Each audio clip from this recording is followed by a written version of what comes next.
Selamat hari Minggu Jemaat MDC Jakarta. Puji Tuhan, hari Kamis yang lalu, tepatnya tanggal 11 Juni, gereja kita merayakan hari ulang tahun yang ke-31. Kami mengucapkan Selamat ulang tahun. Selamat ulang tahun. Selamat 31 tahun untuk MDC Jakarta. MDC Jakarta. Yang menjadi berkat bagi desa-desa, bagi kota-kota di negeri ini, bagi bangsa-bangsa.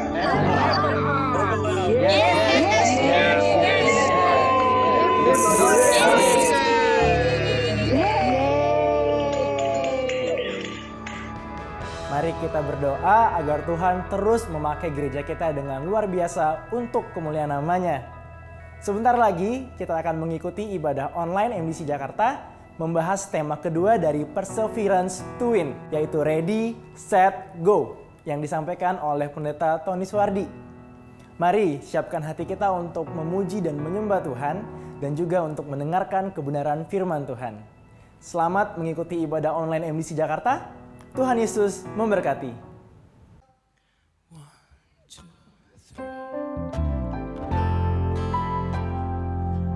Sungguh besar kasih setia Tuhan. Dan kalau hari ini kami ada semua karena anugerah-Mu Tuhan. Kami tahu kami gak bisa membalas kebaikan Tuhan. Tapi satu hal, kami mau memuji dan menyembah-Mu Tuhan. Sampai selamanya dalam kehidupan kami.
bersyukur padamu. Dengan apa kan ku balas segala kebaikanmu. Segenap hatiku menyembahmu Yesus. Ku bersyukur padamu selamanya. Oh, selamanya. Oh, selamanya. Oh, selamanya.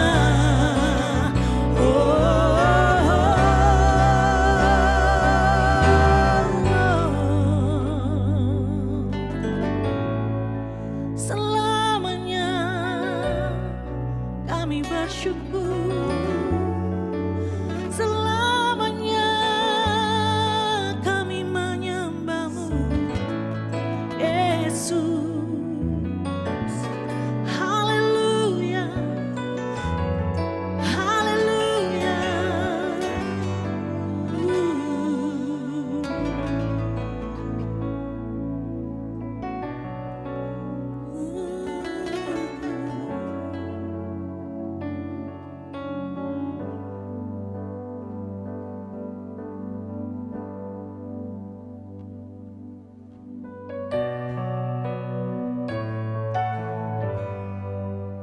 Hidup kami ada dalam tangan-Mu Tuhan. Terima kasih Yesus.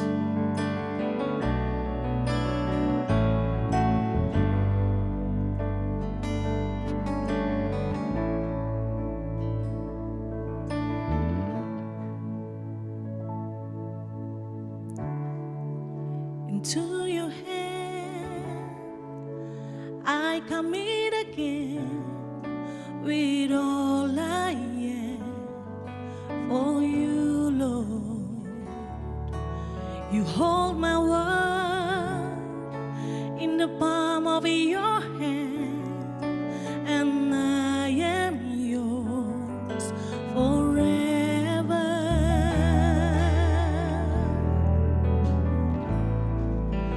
Jesus, I believe in you. Jesus, I belong to you. You're the reason that I live, the reason that I see, with all I am.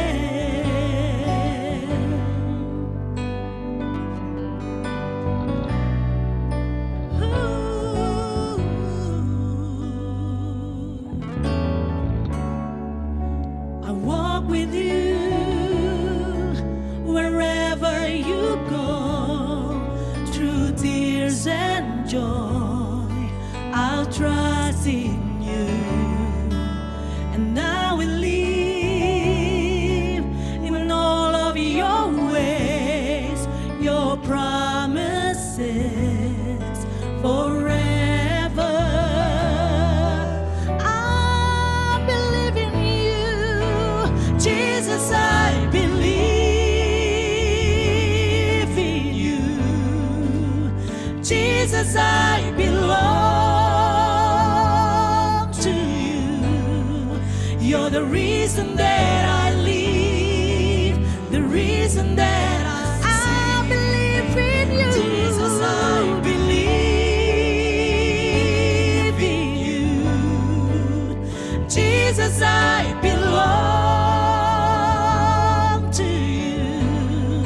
You're the reason that I live, the reason that I see, with all I am.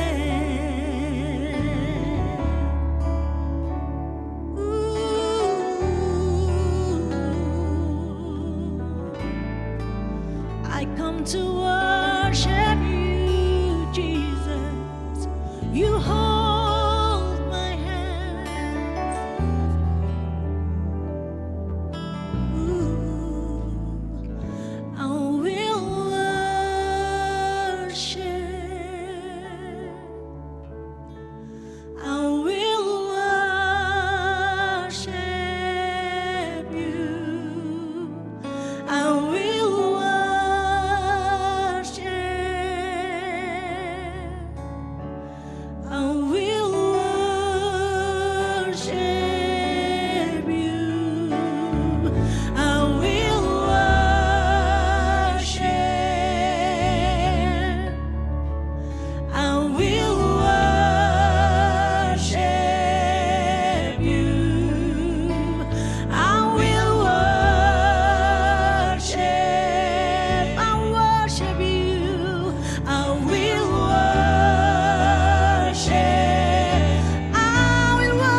Jesus, I believe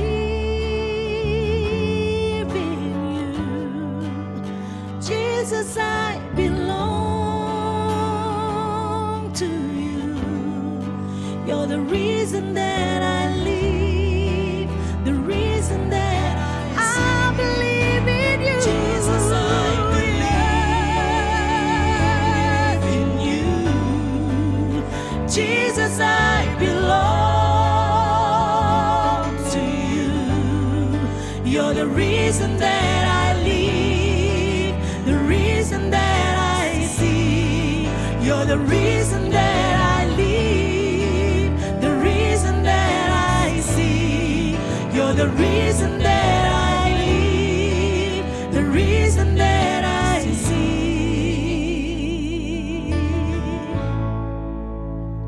With all I am,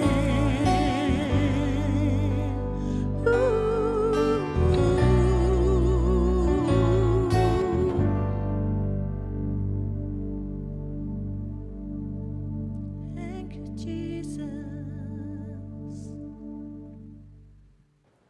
Selamat berjumpa kembali di dalam ibadah online MDC Jakarta pada hari ini. Saya berharap semua saudara dalam keadaan baik-baik, dalam keadaan sehat, dan bersyukur bahwa kita masih bisa beribadah dan memuji Tuhan dan menyembah Tuhan dan mendengarkan firman Tuhan. Sebelum kita mendengarkan firman Tuhan, marilah kita berdoa merendahkan hati di hadapan Tuhan dan kita meminta Roh Kudus mencerahkan hati dan pikiran kita untuk kita bisa mengerti apa yang menjadi rencana Tuhan dan sanggup melakukan kehendak Tuhan. Mari bersama-sama kita merendahkan hati dan berdoa. Bapa di dalam surga, kami mengucap syukur kalau kami diperkenankan Tuhan pada hari ini masih bisa bernafas, masih bisa hidup, dan kami bisa menikmati kebaikan Tuhan, masih bisa memuji, mengangkat tangan, dan menyembah Tuhan, masih bisa bersama-sama dengan keluarga kami berkumpul untuk beribadah kepada Engkau Tuhan. Terima kasih untuk semua kebaikan Tuhan. Terima kasih untuk semua kemurahan Tuhan atas hidup kami. Dan biarlah hari ini kami bersyukur kepadamu Tuhan. Kami menyiapkan hati kami menjadi tanah yang subur untuk firman-Mu Tuhan ditaburkan di dalam hati kami. Supaya firman itu bertumbuh dan berbuah dalam kehidupan kami untuk memuliakan nama-Mu. Terima kasih Bapa. Berkati Tuhan waktu ini kami ingin mendengar firman Tuhan. Biarlah firman Tuhan mencerahkan kehidupan kami, pikiran kami, sehingga hati kami sungguh-sungguh akan diberkati dan dipimpin oleh Tuhan. Terima kasih Bapa, dalam nama Yesus kami berdoa. Amin. Saudara, tema kita pada bulan Juni adalah Perseverance to Win, ketekunan untuk menang. Minggu yang pertama kita sudah membahas bahwa pertandingan iman kita itu seperti pertandingan lari maraton, saudara. Bukan pertandingan lari jarak pendek. Maraton, not sprint. Tentunya sangat berbeda sekali antara lari maraton dengan lari jarak pendek, saudara. Dibutuhkan stamina yang kuat untuk mengikuti lomba lari maraton. Sedangkan untuk lari jarak pendek dibutuhkan lebih kepada kecepatan. Untuk menyelesaikan lomba lari maraton, saudara, membutuhkan waktu yang cukup panjang, berjam-jam, 2 jam lebih, saudara. Sedangkan untuk menyelesaikan pertandingan lari jarak pendek hanya membutuhkan hitungan detik, hanya mungkin sekitar 10 sampai 15 detik. Saudara, hal ini dianalogikan oleh Paulus di dalam firman Tuhan di 1 Korintus pasal yang ke-9 ayat yang ke-25 sampai ayat yang ke-27. Mari kita baca firman Tuhan dari bagian firman Tuhan ini. Tiap-tiap orang yang turut mengambil bagian dalam pertandingan menguasai dirinya dalam segala hal. Mereka berbuat demikian untuk memperoleh suatu mahkota yang fana, tetapi kita untuk memperoleh suatu mahkota yang abadi. Sebab itu aku tidak berlari tanpa tujuan, dan aku bukan petinju yang sembarangan saja memukul, tetapi aku melatih tubuhku dan menguasai seluruhnya, supaya sesudah memberitakan Injil kepada orang lain, jangan aku sendiri ditolak. Saudara, hari ini kita akan membahas 3 proses yang harus dilalui setiap orang agar keluar sebagai pemenang. Prinsip ini berlaku buat siapa saja, bukan hanya untuk seorang atlet, saudara. Proses yang pertama, saya beri judul panggilan hidup. Temukan panggilan hidup atau tujuan hidup Anda. Menjadi seorang atlet adalah sebuah panggilan hidup. Tidak semua orang, saudara, bisa menjadi atlet, apalagi atlet dengan prestasi dunia. Kalau saya sebut nama-nama di bawah ini, seperti Tiger Woods, Valentino Rossi, Michael Jordan, Kobe Bryant, saya yakin saudara tahu orang-orang tersebut. Mereka adalah atlet-atlet yang sangat berprestasi, atlet-atlet kelas dunia. Dan jarang orang, saudara, memiliki prestasi yang demikian. Saudara, setiap orang pasti mempunyai tujuan hidup yang Allah tetapkan. Tuhan tidak pernah menciptakan, saudara, manusia itu iseng-iseng atau kebetulan. Ada satu ayat yang menjadi acuan bagi kita semua, bahwa Allah punya tujuan dalam hidup setiap orang. Walaupun ayat ini, saudara, berbicara secara spesifik tentang kehidupan Daud. Namun ayat ini juga berlaku buat saudara dan saya. Untuk mengerti bahwa Allah memiliki tujuan, Allah memiliki panggilan hidup atas setiap kita. Mari kita membaca Kisah Rasul pasal yang ke-13, ayat yang ke-22, dan kemudian kita lanjutkan ayat yang ke-36. Setelah Saul disingkirkan, Allah mengangkat Daud menjadi raja mereka. Tentang Daud, Allah telah menyatakan, aku telah mendapatkan Daud bin Isai, seorang yang berkenan di hatiku dan yang melakukan segala kehendakku. Ayat yang ke-36 berkata demikian, sebab Daud melakukan kehendak Allah pada zamannya, lalu ia mangkat dan dibaringkan di samping nenek moyangnya, dan ia memang diserahkan kepada kebinasaan. Saudara, dari ayat ini kita tahu bahwa setiap orang pasti memiliki tujuan atau panggilan Allah dalam hidupnya. Musa dipanggil Tuhan untuk menjadi seorang pembebas bagi Israel. Yusuf dipanggil Tuhan untuk menjadi seorang perdana menteri di Mesir. Daniel dipanggil Tuhan untuk menjadi pejabat pemerintah di kerajaan Babel. Maria, seorang wanita yang biasa, saudara, dipanggil Tuhan, dipilih Tuhan untuk menjadi ibu dari Yesus. Saudara, coba renungkan sejenak. Apakah panggilan Tuhan atas kehidupan saudara dan saya? Mari pikirkan sejenak sebelum kita melanjutkan firman Tuhan hari ini. Apakah panggilan Tuhan atas kehidupan saya dan saudara? Temukan panggilan Tuhan itu dan lakukan dengan segenap hatimu, maka engkau akan mengalami hidup yang bermakna, hidup yang berarti, hidup yang berbahagia, hidup yang berkemenangan. Arthur Wallis, seorang pengajar Alkitab yang menulis buku The Radical Christian, berkata demikian, saudara. If you would do the best with your life, find out what God is doing in your generation and throw yourself wholly into it. Jadi, Arthur Wallis berkata, kalau kamu ingin melakukan yang terbaik dalam hidupmu, temukan, katanya, apa yang Tuhan sedang kerjakan di dalam generasimu dan lemparkan dirimu sepenuhnya ke dalamnya. Jadi saudara, apapun yang Tuhan sedang kerjakan pada hari-hari ini di tengah krisis, saudara, apapun di dalam bidang ekonomi, di dalam pendidikan, di dalam bidang pemerintahan, di dalam bidang kesehatan, seni, agama, media, apapun, mari saudara ikut terlibat di dalamnya dan membawa kerajaan Allah ke dalam bidang-bidang tersebut. Tapi mungkin saudara berkata, siapa saya? Saya ini hanya orang-orang biasa saja. Saudara, orang-orang yang saya sebutkan tadi di atas semuanya adalah orang-orang biasa. Daud, seorang gembala kambing domba yang hanya menggembalakan 2-3 ekor domba. Yusuf, saudara, adalah seorang anak rumahan. Ya, seorang anak rumahan yang biasa di rumah, senang di rumah, saudara. Daniel adalah pemuda yang sedang ada di dalam tawanan kerajaan Babel. Dan Maria adalah seorang gadis yang biasa, seorang gadis yang sederhana. Mereka adalah orang-orang biasa yang meresponi panggilan Tuhan sehingga menjadi orang-orang yang luar biasa. Saya ulangi, saudara. Mereka adalah orang-orang biasa yang meresponi panggilan Tuhan sehingga menjadi orang-orang yang luar biasa. Ordinary people with extraordinary stories. Martin Luther King Jr. berkata demikian. Saya senang sekali dengan tulisan beliau.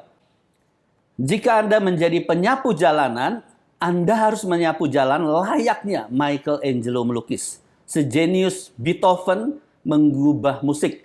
Atau seindah tulisan Shakespeare. Anda harus menyapu jalan begitu baik sehingga semua tentara surga dan bumi akan berhenti sejenak dan berkata, di sini tinggal penyapu jalanan yang melakukan pekerjaannya dengan sangat baik. Jadi saudara, yang pertama adalah temukan panggilan hidup atau tujuan hidup saudara. Seperti Paulus berkata dalam 1 Korintus 9 ayat yang ke-26. Sebab itu aku tidak berlari tanpa tujuan. Saudara, jangan sampai kita hidup tanpa tujuan. Berlari tanpa tujuan tidak akan menghasilkan apapun dalam hidup saudara. Hidup tanpa tujuan tidak akan menghasilkan apapun dalam kehidupan saudara. Dan aku bukan petinju yang sembarangan saja memukul. Itu yang pertama yang harus kita temukan, yaitu apa saudara? Panggilan hidup, tujuan hidup. Yang kedua adalah pelatihan. Persiapkan diri Anda untuk mengikuti pelatihan. 1 Korintus 9 ayat yang ke-25. Tiap-tiap orang yang turut mengambil bagian dalam pertandingan menguasai dirinya dalam segala hal. Dalam terjemahan NLT dikatakan begini, all athletes are disciplined in their training. Artinya saudara, setiap atlet haruslah disiplin di dalam latihan mereka. Dalam terjemahan NIV dikatakan demikian, everyone who competes in the games goes into strict training. Jadi setiap orang yang ikut berkompetisi, ikut berlaga dalam sebuah pertandingan akan mengikuti latihan yang strict, latihan yang keras, latihan yang disiplin. Saudara, setiap orang pasti ingin menang. Semua pasti tahu itu, saudara. Tapi banyak orang yang punya keinginan untuk menang, tapi ternyata nggak pernah menang. Apa penyebabnya, saudara? Kuncinya bukan keinginan untuk menang, tetapi kuncinya adalah persiapan untuk menang. Seorang pelatih bola basket Amerika dengan prestasi 902 kemenangan berkata begini, the key is not the will to win. Everybody has that. It is the will to prepare to win that is important. Bobby Knight, seorang pelatih yang sangat luar biasa dari Amerika, saudara. Dia berkata bahwa kunci kemenangan bukan keinginan untuk menang. Walaupun keinginan itu sangat kuat. Dan semua orang mungkin punya keinginan itu. Tapi kunci kemenangan adalah persiapan untuk menang. Dan itulah yang terpenting. Jadi persiapan, preparation menjadi kunci dari sebuah kemenangan. Sarah Wehry, seorang pengkhotbah dan penulis buku dan founder dari Hope for Children, berkata demikian, preparation is never lost time. The seeds you plant today will bring a harvest tomorrow. Artinya saudara, persiapan itu nggak pernah sia-sia. Persiapan itu adalah benih. Artinya tanpa persiapan tidak ada benih. Dan tidak ada benih, tidak ada yang ditabur. Tidak ada yang ditabur artinya tidak ada hasil dan tidak ada kemenangan. Seperti apakah latihan seorang atlet itu, saudara? Beberapa waktu yang lalu saya sempat menghubungi Gloria Immanuel Wijaya, seorang atlet bulu tangkis Indonesia, ranking 8 dunia dalam ganda campuran. Saya sempat bertanya dan berbincang-bincang dan kita akan dengarkan perbincangan tentang persiapan seorang atlet. Mari kita dengarkan bersama-sama. Halo Gloria, selamat siang. Apa kabar Gloria? Selamat siang, puji Tuhan, baik Pak. Waduh, lagi di mana nih Gloria? Lagi di asrama aja Pak. Lagi di Pelatnas ya? Iya, di Pelatnas. Wah, kegiatannya apa nih selama lockdown? Katanya Pelatnas juga lockdown ya? Iya, Pelatnas lockdown, jadi kegiatannya tetap latihan aja sih, nggak ngapa-ngapain lagi. Oh, tetap latihan ada ya? Tetap ada latihan. Nah, Ya, saya ingin puji bertanya, Gloria, kapan sih tepatnya kamu merasa panggilan Tuhan untuk kamu untuk menjadi pemain bulu tangkis gitu ya? Pada usia berapa gitu ya? Atau pada saat tahun berapa kamu merasakan panggilan itu? Gitu? Sebenarnya dari kecil sih Pak, kalau buat main bulu tangkis sukanya dari umur 7 tahun. Cuma untuk panggilan lebihnya lagi bisa ke asrama itu menekatkan diri tuh pada saat umur 14 tahun. Pada saat 14 tahun itu langsung nekat, langsung masuk asrama di klub. Terus ya udah berjalan sampai sekarang. 4 tahun di klub dan sekarang mau 8 tahun di Platnas. Jadi udah berapa? 12 tahun dong kurang lebih ya? Iya, 12 tahun di 12 asrama. tahun ya. Kalau nggak salah debut internasional kamu pertama itu yang mendapatkan juara ya, kalau nggak salah juara 1 World Junior Championship itu 2011 ya? Ya, Betul 2011. 2011 ya, Betul. itu ganda campuran Betul. juara 1 ya. Kita pengen tahu gitu ya, sebagai seorang atlet susah payahnya gimana sih? Kalau ada istilah kan dalam olahraga itu apa? No pain no gain. Menurut Gloria kira-kira bener nggak sih? Iya, bener banget itu artikel dari No Pain No Gain, karena kan kita di sini benar-benar totalitas waktu kita tuh buat apa yang kita kerjakan. Jadi nggak ada waktu lain lagi buat ngelakuin hal-hal apapun itu gitu. Kecuali yang prioritas ya. Jadi benar-benar waktu kita tuh di Platnas ya buat latihan, memperbaiki diri terus sampai di kejuaraan sampai mendapatkan hasil yang maksimal. Muter terus aja. Bener-bener pain ya, sakit menderita gitu ya. Ya luar dalam lah. Siksa gitu ya. Oke, kalau mungkin Gloria bisa cerita sedikit nih. Mungkin kita pengen tahu aktivitasnya apa sih gitu sehari-hari gitu. Dari pagi sampai malam, aktivitas itu apa aja sih setiap hari di Platnas? Aktivitasnya setiap hari sih latihan terus Pak, nggak ngapa-ngapain lagi. Dari pagi? Bangun pagi latihan jam 7:30 sampai jam 11. Habis itu istirahat. Latihan apa aja? Kadang ada latihan teknik di lapangan, kadang fisik, besi kayak gym gitu, penguatan. Kadang ada juga banyak macam pokoknya kadang tuh tergantung pelatihnya maunya latihannya apa gitu. Nah, terus habis itu sampai jam 11 istirahat sampai jam 2:30, kadang mulai latihan sore lagi jam 3 sampai jam 5 atau 5:30 gitu. Terus selebihnya sisa waktu malamnya tuh ya buat istirahat. Wah, jadi setiap hari berapa jam? Bisa sekitar 8 jam ya mungkin ya? Bisa 8, banter 9 jam lah. Wah, bener-bener pain bener ya? Iya, betul. Terus kalau nggak salah Gloria ini memang pernah beberapa kali juara ya. Teman saya mencatat salah satunya tahun 2019. Kamu tuh pernah mengalahkan ranking 1 dunia ganda campuran dari China ya.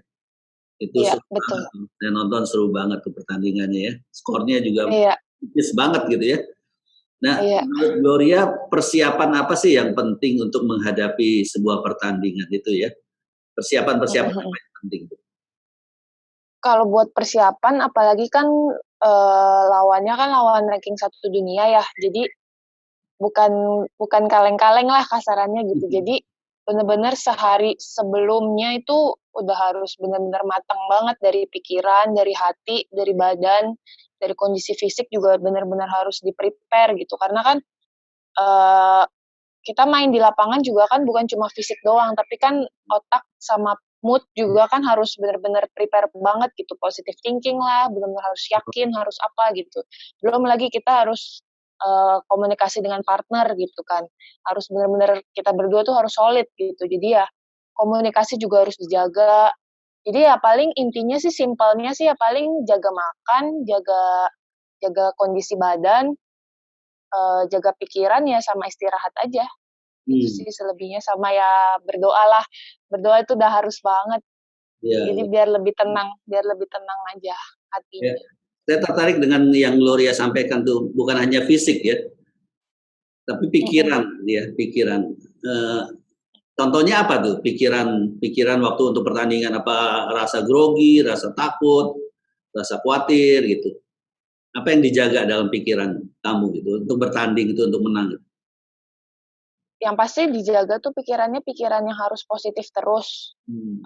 Kayak misalkan malamnya sebelum tanding besok kita lihat lawannya di video gitu. Oh nih kelemahan lawan di sini. Jadi di pikiran kita tuh udah harus bisalah, kita harus bisa. Terus kelemahan lawan tuh di sini. Jadi kadang tuh yang bikin enak kadang sebelum tidur tuh kadang kita tuh ngebayangin gitu loh Pak, ngebayangin jadi oh nih lawannya gini-gini, jadi saya harus kesini, harus gini, harus sini gitu. Jadi udah di details dulu di pikirannya sebelum tidur.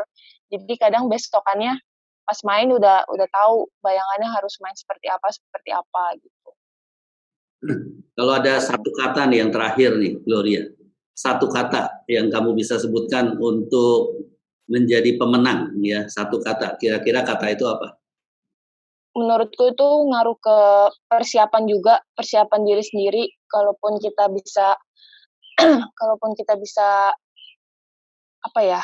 Menurutku tuh attitude itu tuh bisa mengontrol kesiapan kita dari di luar lapangan maupun di dalam lapangan gitu. Jadi kesiapan mental, kesiapan diri, kesiapan hati, semuanya dari pikiran juga itu sangat berpengaruh banget gitu. Jadi untuk bisa lebih konsisten ke persiapan itu tuh sebenarnya sangat penting gitu dari hal-hal kecil gitu. Karena itu sangat ngaruh banget di dalam lapangan. Menurut aku sih itu. Jadi kesiapan ya, kesiapan termasuk Kesiapan semuanya, kesiapan buat memprepare diri sendirinya itu gitu. Itu kan yang sangat sulit banget untuk bisa ngejaga gimana nanti kita bisa tampil di lapangan gitu. Oke.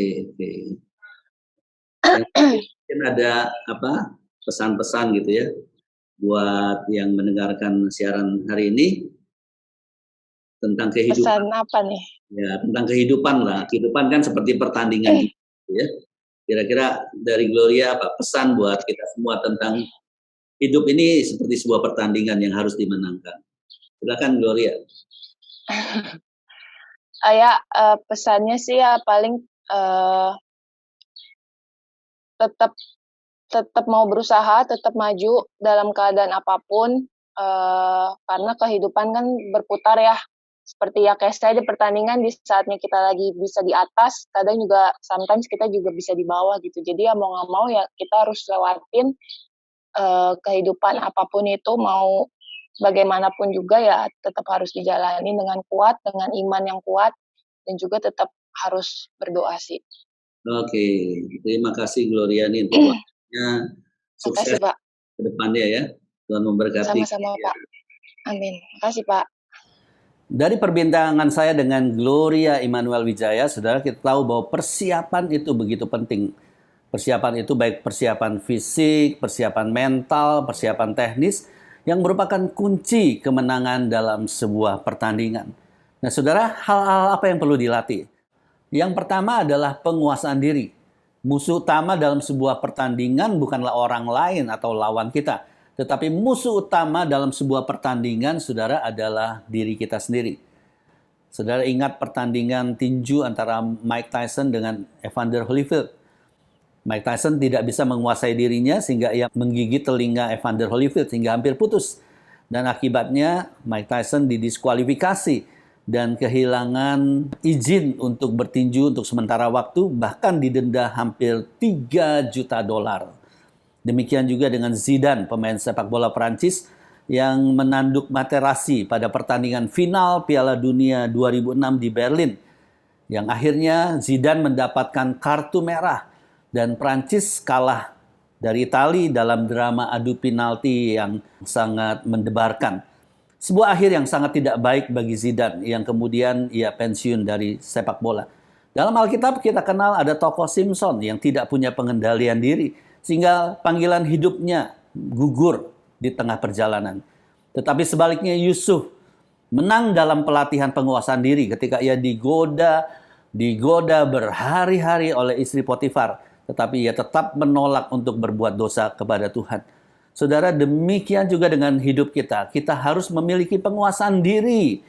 Amsal pasal yang ke-16 ayat yang ke-32 berkata demikian. Orang yang sabar melebihi seorang pahlawan. Orang yang menguasai dirinya melebihi orang yang merebut kota. Kita harus menguasai, saudara, hidup kita, hawa nafsu kita, lidah kita, perkataan kita, pikiran kita, supaya kita memperoleh kemenangan di dalam hidup kita. Pelatihan yang kedua adalah disiplin, yaitu suatu ketaatan kepada nilai-nilai yang kita percaya akan membawa kebaikan dalam hidup kita. Contohnya adalah Daniel, Sadrak, Mesak, dan Abednego. Mereka melatih disiplin dalam hal makanan, saudara. Mereka menolak makanan-makanan raja, mereka menolak minum anggur, dan selama 10 hari dites. Hasilnya sangat luar biasa. Mereka lebih cerdas dari pemuda-pemuda yang lain, bahkan dikatakan perawakan mereka, tubuh mereka lebih sehat.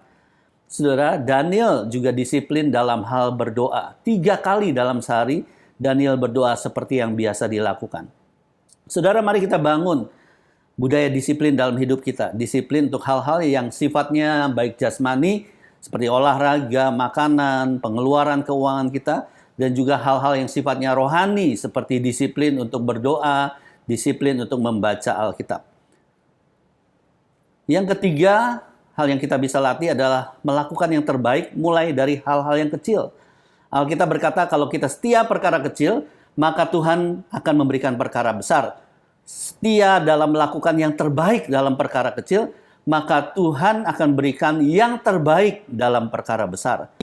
Talent is not enough, saudara. Talent is not enough. Artinya talenta aja nggak cukup. Harus dibutuhkan latihan supaya talenta saudara menjadi maksimal.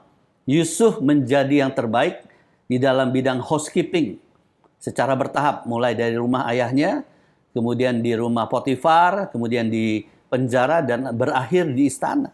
Daud juga demikian, setia dalam perkara kecil, melakukan yang terbaik dalam perkara kecil, dalam menggembalakan 2-3 ekor kambing domba, kemudian menggembalakan 400 orang di Gua Adulam, dan akhirnya menggembalakan bangsa Israel, saudara.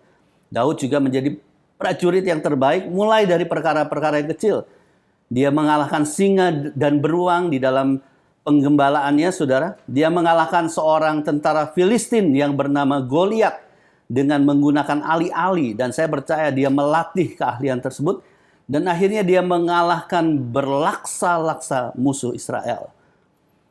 Saudara, hukum 10.000 jam dari Malcolm Gladwell dalam buku yang berjudul Outliers.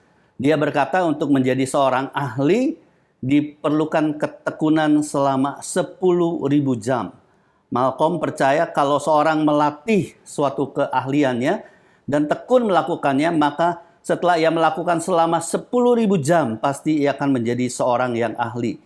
10.000 jam itu kalau kita konversi, saudara, dalam kegiatan 5 jam per hari dan 5 hari 1 minggu, maka dibutuhkan 2.000 hari atau sama dengan 400 minggu atau sama dengan 7,7 tahun. Jadi asah talenta saudara, keahlian saudara sehingga menjadi seorang yang ahli di dalam bidangnya. Dan yang ketiga, saudara, bidang yang ketiga, hal yang ketiga, yang proses yang ketiga yang Tuhan kerjakan adalah promosi. Ini adalah bagian yang terakhir. Promosi adalah bagian Tuhan, yaitu tentang cara Tuhan dan waktu Tuhan. Di dalam Mazmur 75 ayat yang ke-6 dan sampai ayat yang ke-8 dikatakan demikian. Janganlah mengangkat tandukmu tinggi-tinggi, jangan berbicara dengan bertegang leher, sebab bukan dari timur atau dari barat dan bukan dari padang gurun datangnya peninggian itu. Tetapi Allah adalah hakim, direndahkannya yang satu dan ditinggikannya yang lain. Yusuf dipromosikan dalam waktunya Tuhan dan dengan caranya Tuhan. Daud dipromosikan dalam waktunya Tuhan dan dengan caranya Tuhan. Demikian juga Daniel dipromosikan dalam waktunya Tuhan dan dengan caranya Tuhan. Yang terakhir, saya ingin menceritakan sebuah kesaksian true story tentang Eric Liddell. Saudara, Eric Liddell adalah seorang pemuda yang berkebangsaan Skotlandia, lahir di Tianjin, China pada tanggal 16 Januari 1902. Ayahnya adalah seorang misionaris dari London Missionary Society bernama James Dunlop Liddell. Tetangganya pernah mengatakan bahwa Liddell tidak akan bisa berlari lagi pada waktu Liddell mengalami serangan demam tinggi. Namun perkataan tetangganya itu ternyata keliru. Liddell kemudian sembuh dan dapat mengikuti program atletik di universitasnya. Bahkan Eric Liddell ini menjadi seorang pelari yang menang dalam lari nasional pada cabang 100 meter. Dan dengan kemampuannya, saudara, Eric diutus ke Olimpiade pada tahun 1924 di Paris. Pada Olimpiade tersebut, Eric mengikuti lomba 100 meter dan 200 meter, cabang lari yang biasa diikutinya. Namun karena pertandingan final lari 100 meter itu diadakan pada hari Minggu, Eric menolak untuk bertanding. Dan banyak suara yang tidak senang dengan Eric, yang berkata dia nggak loyal kepada negaranya. Tapi Eric tetap menolak untuk lari 100 meter. Dan akhirnya pelatihnya mengizinkan dia lari di 400 meter. Dan apa yang terjadi, saudara? Pada saat dia hendak berlari, pelatihnya memberikan satu secari kertas kecil yang bertulis 1 Samuel 2 ayat yang ke-30b. Sebab siapa yang menghormati aku akan kuhormati, tetapi siapa yang menghina aku akan dipandang rendah. Saudara, tanpa diduga-duga, Eric memenangkan medali emas untuk cabang lari 400 meter tersebut dan bahkan mencatatkan dirinya sebagai pemecah rekor dunia lari tercepat cabang lari 400 meter. Saudara, itulah 3 proses yang kita harus lalui untuk menjadi pemenang di dalam kehidupan itu. Mari, saudara, kenali panggilan Tuhan dalam hidup saudara. Lipat gandakan talenta yang Tuhan berikan dengan melatih diri kita dengan baik, dan percaya Tuhan akan memberikan kemenangan dalam hidup kita. Saya mengajak saudara kita berdoa di dalam menutup ibadah kita pada hari ini. Mari kita berdoa. Bapa, terima kasih. Kami mengucap syukur untuk firman-Mu. Kami percaya Tuhan ada proses yang harus kami lalui supaya hidup kami bermakna, hidup kami berarti, hidup kami menjadi hidup yang berkemenangan. Ajar kami setia melewati proses-proses tersebut, tekun di dalam melewati proses tersebut, dan percaya bahwa pada waktunya Tuhan akan meninggikan kami. Terima kasih Bapa, jadikan hidup kami hidup yang berarti, hidup yang bermakna, hidup yang menjadi berkat buat orang lain. Kami mengucap syukur untuk firman Tuhan pada hari ini. Di dalam nama Yesus kami berdoa. Saudara, baru saja kita mendengarkan firman Tuhan yang mengajarkan bagaimana pentingnya sebuah persiapan dalam pertandingan. Untuk itu, marilah kita mempersiapkan hidup untuk memperoleh kemenangan melalui firman Tuhan. Sebelum kita mengakhiri ibadah hari ini, marilah kita berdoa untuk persembahan kita, mengucap syukur untuk 31 tahun penyertaan Tuhan bagi MDC Jakarta, dan mengakhiri dengan doa berkat. Mari kita berdoa. Terima kasih Tuhan Yesus buat segala berkat, kasih, dan anugerah-Mu yang Kau berikan bagi kami hari lepas hari. Dan hari ini Tuhan, kami ingin memberikan persembahan sebagai ucapan syukur kami Tuhan buat kebaikan Tuhan. Dan kami mengucap syukur untuk penyertaan Tuhan atas MDC Jakarta di ke-31 tahun. Kami mengucap syukur buat keberadaan sampai hari ini. Dan biarlah MDC Jakarta boleh menjadi berkat buat kota Jakarta dan kota-kota lainnya. Dan kami mengucap syukur buat segala kasih dan anugerah Tuhan buat bangsa Indonesia yang semakin hari semakin membaik. Dan kami berdoa buat Pak Jokowi dan Pak Maruf Amin sebagai pemimpin negara, boleh membawa negara ini menuju Indonesia yang lebih baik lagi. Dan jemaat Tuhan yang kekasih, angkatlah kedua tangan dan terimalah berkat Tuhan. Kiranya berkat, kasih, dan anugerah dari Allah Bapa kami di sorga, cinta kasih dari Tuhan kita Yesus Kristus, dalam persekutuan yang erat dengan Roh Kudus, menyertai saudara-saudari semuanya, sampai Tuhan datang kembali yang kedua kali. Amin.